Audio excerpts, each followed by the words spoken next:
Gavumenti ya Uganda yeyamye okwegatta ku mawanga ga Africa okulwanirira eddembe ly'obuntu n'okutumbula enkulaakulana y'abannansi mu bitundu eby'enjawulo. Omumyuka w'omukulembeze w'eggwanga Retired Major Jessica Alupo ategeeza nti olukalu lwa Africa lukyalina ebisoomooza bingi mu byenkulaakulana omuli enguudo embi, ebbula ly'obutale, omutundu ebyamaguzi n'enfuga egoberera amateeka. Jessica Alupo abadde aggulawo olukuŋŋaana olwetabiddwamu abakungu okuva mu mawanga ga Africa olumanyiddwa nga Africa High Level Forum of South Triangular Cooperation oluyingira ku Speak Resort e Munyonyo olutegekeddwa okukuba ttooki mu bizibu ebizingamizza olukalu lwa Africa. Agambye nti omukago ogwo gulina okukola ennyo okugonjoola ebizibu enkumu Africa byetubiddemu. Will depend on the extent to which it handles and solves the 13 strategic bottlenecks hindering Africa's development.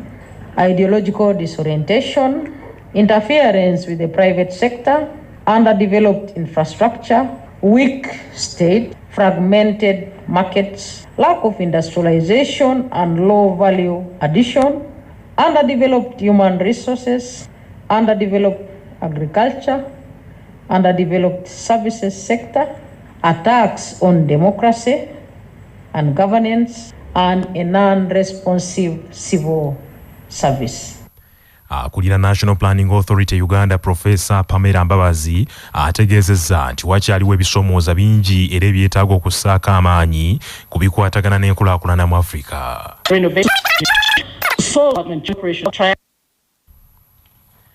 Olukuŋŋaana lwa Africa High Forum lwetabiddwamu abakungu bangi okuva mu African Union, United Nations, abakulembeze okuva mu nsi ya Ethiopia wamu ne Sierra Leone n'amawanga amalala era nga olukuŋŋaana luno lusuubirwa okuggalwawo President Museveni ku Lwokuna lwa Ssabbiiti eno.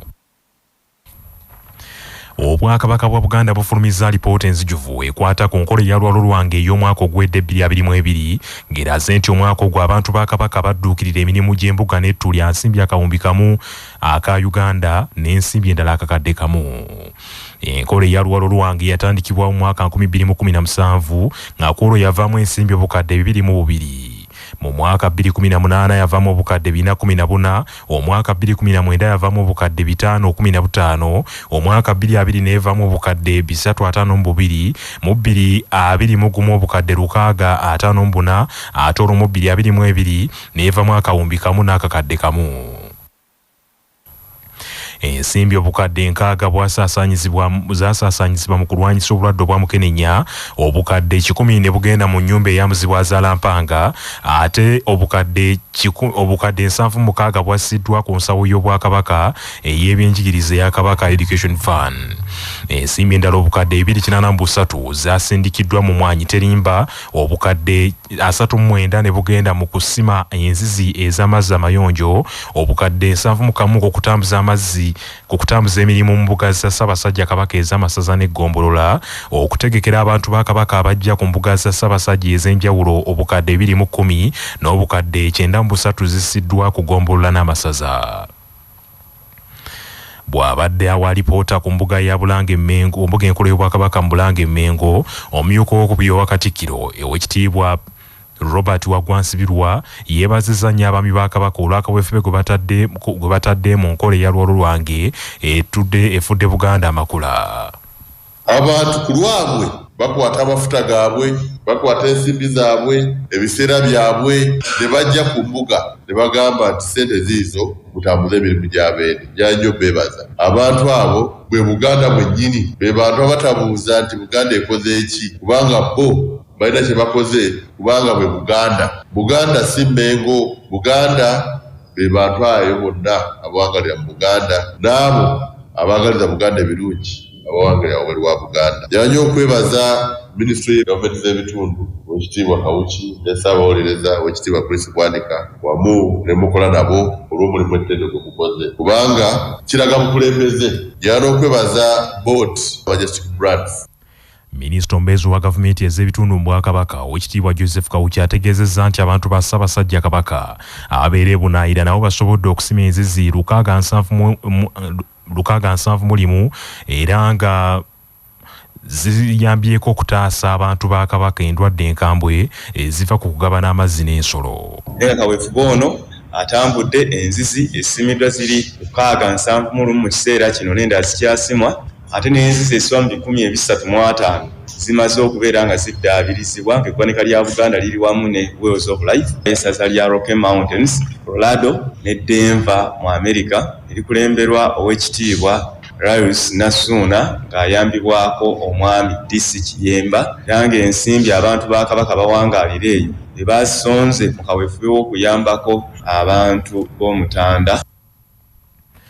Poliisi evunaanyizibwa ku kulondoola ebidduka mu bbendobendo lya Kiyira era budde abagoba b'ebidduka abalina pamiti enjingirire tibagenda kukwatibwa. Akulira okulondoola ebidduka Otieno Innocent yalabudde bw'ati ng'ategeezezza nti kyamutawaana nnyo nti baddereeva bangi ku nguudo bakozesa pamiti za bannaabwe.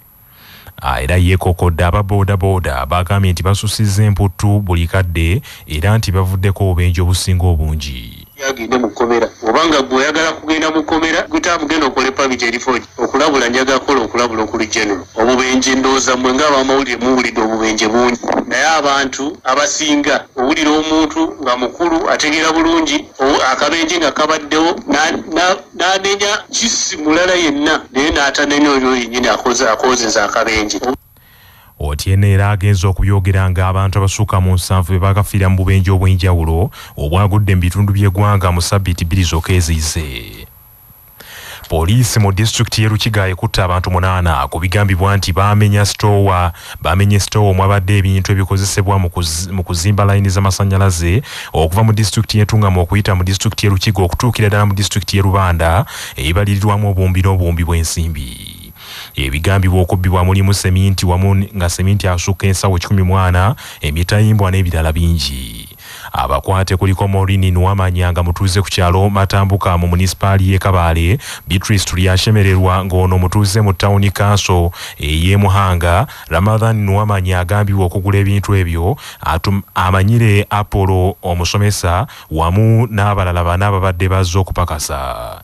Kitegerekese nti ebintu bye babbye bya kampuni y'Abachina eyitibwa CGTSCC yaweebwa obuvunaanyizibwa bw'okutambuza layini y'amasannyalaze eyo.